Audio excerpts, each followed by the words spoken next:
Bonjour à tous, mon nom est Sandrine Janas. Aujourd'hui, nous allons parler de motivation. Est-ce que vous vous rappelez les éléments qu'on a parlé lors de la dernière capsule où on a parlé de rester focus sur nos objectifs? J'avais utilisé l'acronyme du mot focus en disant pour garder le focus, il faut avoir la foi, être optimiste, concentré, que ce qu'on choisit, il y a une utilité, la raison d'être, et aussi qu'on soit structuré. Si on continue dans le même sens, la motivation est reliée aussi à la structure.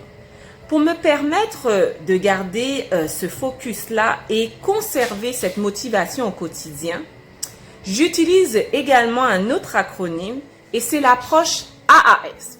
Vous allez sûrement me dire, c'est quoi encore cet nouveau acronyme que je vous partage? Le plan AAS, 3 lettres simples à retenir. Action audacieuse, stratégique. Premièrement, l'action que vous allez identifier est reliée à vos objectifs, à vos rêves. Soyez audacieux dans l'action que vous allez identifier.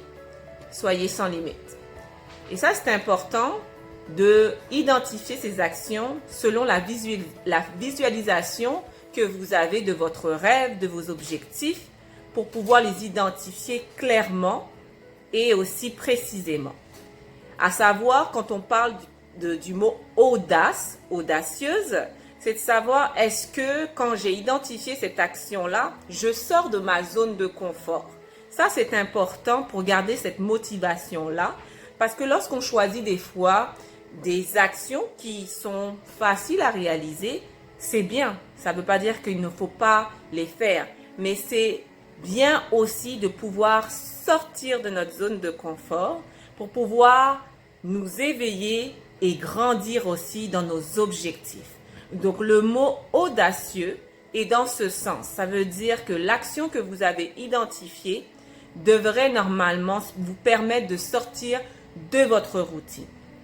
Et le S de stratégique.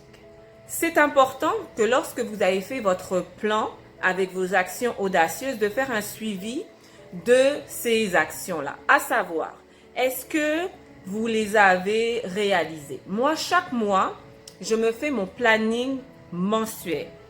Mais chaque semaine, je me fais un suivi de ce que j'ai décidé de réaliser.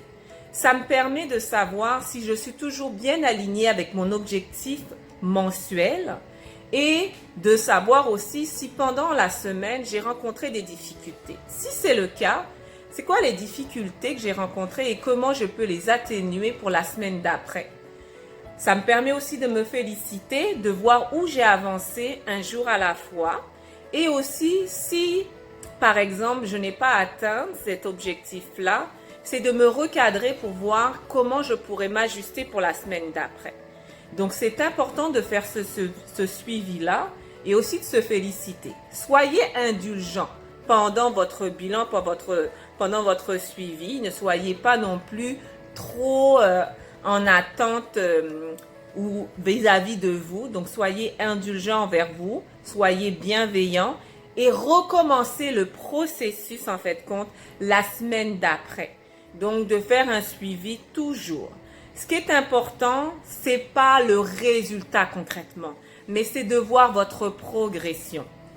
Les obstacles, ce sont les chemins de la réussite parce que la motivation nous permet, en fait, compte, de nous dépasser, nous permet de prouver notre volonté et surtout, ça nous prouve aussi qu'on veut motiver à atteindre notre objectif.